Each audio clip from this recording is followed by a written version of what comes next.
ലഹരിക്കും അക്രമത്തിനുമെതിരെ 24-ന്റെ campaign അരുത് അക്രമം അരുത് ലഹരി മറ്റന്നാൾ തുടക്കമാകും. 24 ചീഫ് എഡിറ്റർ ശ്രീകണ്ഠൻ നായർ മാധ്യമരംഗത്ത് 40 വർഷം പിന്നിടുന്നതിന്റെ ഭാഗമായാണ് ക്യാമ്പയിൻ സംഘടിപ്പിച്ചിരിക്കുന്നത്.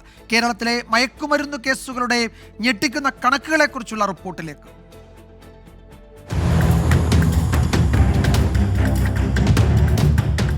സമീപ വർഷങ്ങളായി ലഹരി മാഫിയ കേരളത്തിൽ പിടിമുറുക്കുകയാണ്. മയക്കുമരുന്ന് കേസുകളിൽ ഗണ്യമായ വർധനവാണ് ഇക്കാലയളവിൽ ഉണ്ടായത്. NDPS ആക്ടിന് കീഴിൽ 2020-ൽ 4968 കേസുകളാണ് രജിസ്റ്റർ ചെയ്തതെങ്കിൽ 2021-ൽ 5695-ആയും 2022-ൽ 26619-ആയും 2023-ൽ 30697-ആയും 2024-ൽ 27530-ആയും കേസുകളുടെ എണ്ണം ഉയർന്നു. 2025 ജനുവരിയിൽ മാത്രം കേരളത്തിൽ ഏകദേശം 2000 NDPS കേസുകൾ രജിസ്റ്റർ ചെയ്തു.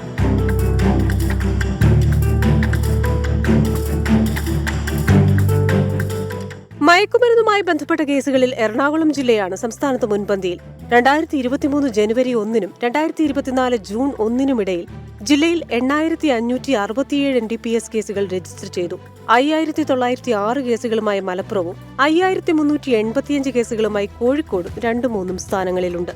കൗമാരക്കാർക്കിടയിലെ മയക്കുമരുന്ന് ഉപയോഗ കേസുകളിൽ 82% കഞ്ചാവുമായി ബന്ധപ്പെട്ടതാണ്. ഇവരിൽ 75.66% പേർ സിഗരറ്റ് വലിച്ചിരുന്നവരാണെന്നും മാനസിക സമ്മർദ്ദം നേരിട്ടപ്പോഴാണ് ഇവരിൽ 35.16% പേർ മയക്കുമരുന്നിലേക്ക് തിരിഞ്ഞതെന്നുമാണ് കണ്ടെത്തൽ. LSD, MDMA ഉപയോഗവും യുവാക്കൾക്കിടയിൽ വർദ്ധിച്ചു. ഒളിപ്പിച്ചു വെക്കാൻ എളുപ്പമാണെന്നതും ഉപയോഗിച്ചവരെ കണ്ടെത്തുക ബുദ്ധിമുട്ടാണെന്നതും ഇവയുടെ ഉപയോഗം വ്യാപകമാക്കി.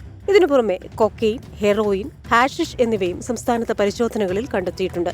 ഈ വർഷം ജനുവരി, ഫെബ്രുവരി മാസങ്ങളിൽ കേരളത്തിൽ നടന്ന 63 കൊലപാതകങ്ങളിൽ 30 എണ്ണം മയക്കുമരുന്നുമായി ബന്ധപ്പെട്ടതാണെന്ന് പോലീസ് പറയുന്നു. Research desk 24.